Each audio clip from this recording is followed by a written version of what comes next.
Good morning guys. Ito, flex ko lang at review natin. MG. MG. Bagong acquire kayong 2024. Pasalubong lang sa akin. So, review natin guys kung ano ang meron dito, kung baka magka-interest kayo. Eto siya, yung mga nagbabalak dyan. MG 2024. So medyo malaki siya dun sa Yaris ko o Vios na hawak. Kaya lang naka 12 years na kasi yung Vios na ginagamit ko. Kaya ito, pinasalubungan ako ng MG. Chipipay pero ayos na rin, basta bago. So ito siya guys, ito nga. So maayos naman.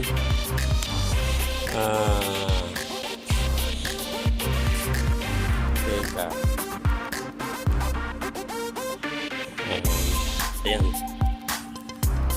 Max pala siya. Max wheel.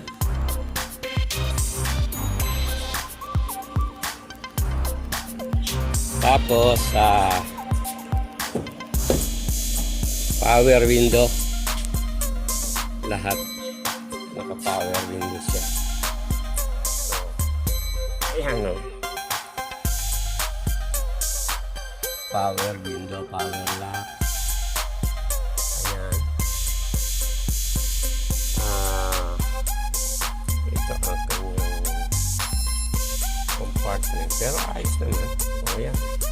Marami na akong nailalagay na gamit, kalat. Maraming lagay na kalat. Meron pa dyan. Ito, wala ng CD. USB. Wala ng CD player. So, ano pa? Hands-free CP. Ito nga pala, ang kanyang hindi ko kasi yun. Ang kanyang display. Screen display. Wala siyang temperature display. At isa pa, hindi multi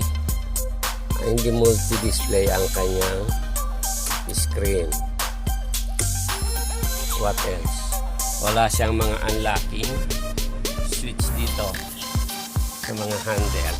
Yan. Wala. Nandito na. Power adjustment ng side mirror. At isa pa, meron din pala to. Automatic siyang nag-iilaw kapag dumidilim. Hindi ko lang alam, hindi ko pa makita kung nasaan yung sensor nun. Kasi alam ko sa ibang China meron dito windshield. Hindi naman yan. Or somewhere here. So ano pa? Ito. Meron din siyang ano na nga tawag dito? Yung auto drive. Set mo rito kung ilang speed. Ako dalawa ang arm yan Ito yung sa headlight. Ito yung auto drive niya. At ito yung sa kabila naman yung sa wiper. So ito yung auto drive. Set mo dyan kung anong speed ang kuha mo.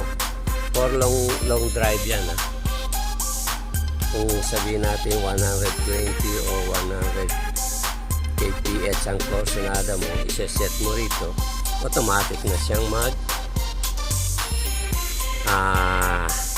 speed ng kung anong nasa setup mo. So meron din siya.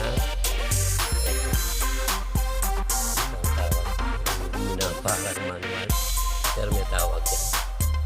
Hindi ko lang magets. Ayan siya. So yun guys, sa gasolina, ito rin pala. Oh, wala siyang mga susihan sa handle. Walang susihan. Walang susihan.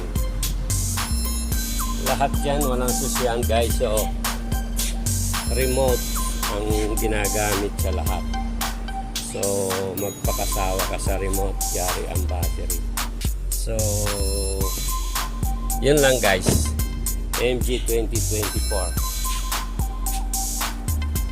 Ayan siya. Oh.